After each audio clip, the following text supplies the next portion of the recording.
Hello, people!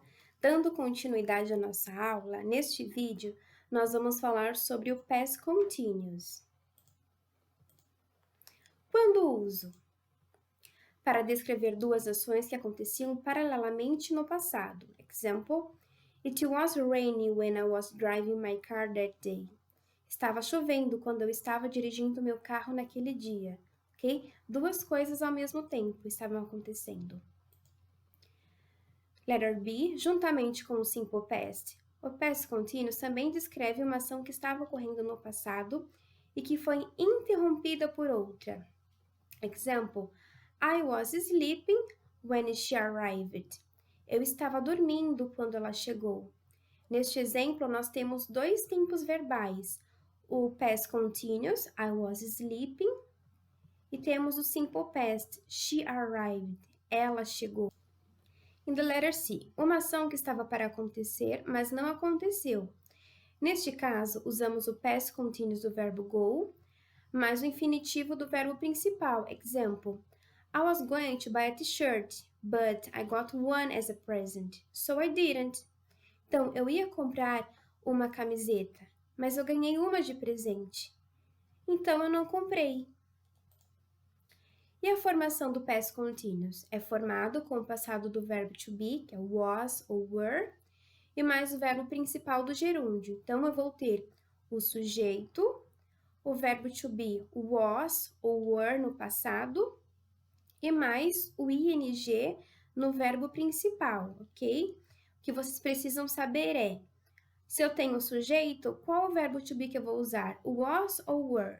Então, lembrando que o sujeito I, he, she and it, sempre vou usar o verbo to be no passado, o was. Os demais, eu uso o were. Como ficaria na forma afirmativa? Sujeito, verbo no passado, e mais o verbo no gerúndio.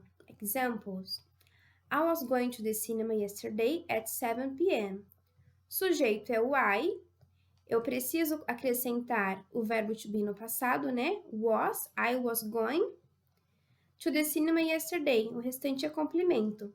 Se o sujeito é o I, eu vou usar o verbo to be, was. E aqui o meu verbo é o go, ok?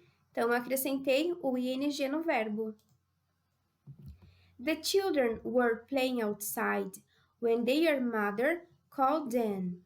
Então, quem é o sujeito? The children.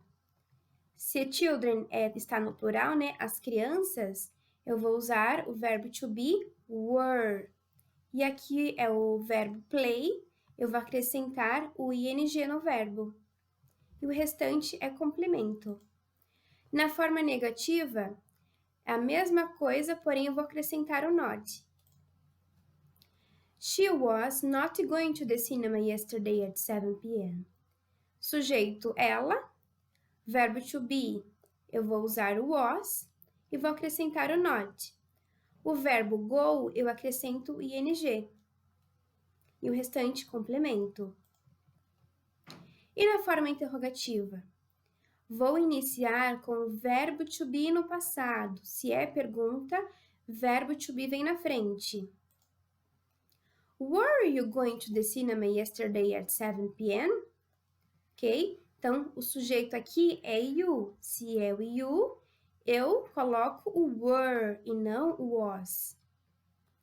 O verbo go, acrescento o ing.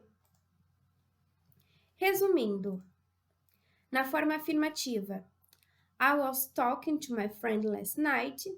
Sujeito é I, então eu acrescento was. O verbo é talk, acrescento o ing no final do verbo principal. Negative form, I was not talking to my friend last night. Vou passar para a forma negativa, acrescentei apenas o not. E na forma interrogativa, verbo to be vem na frente.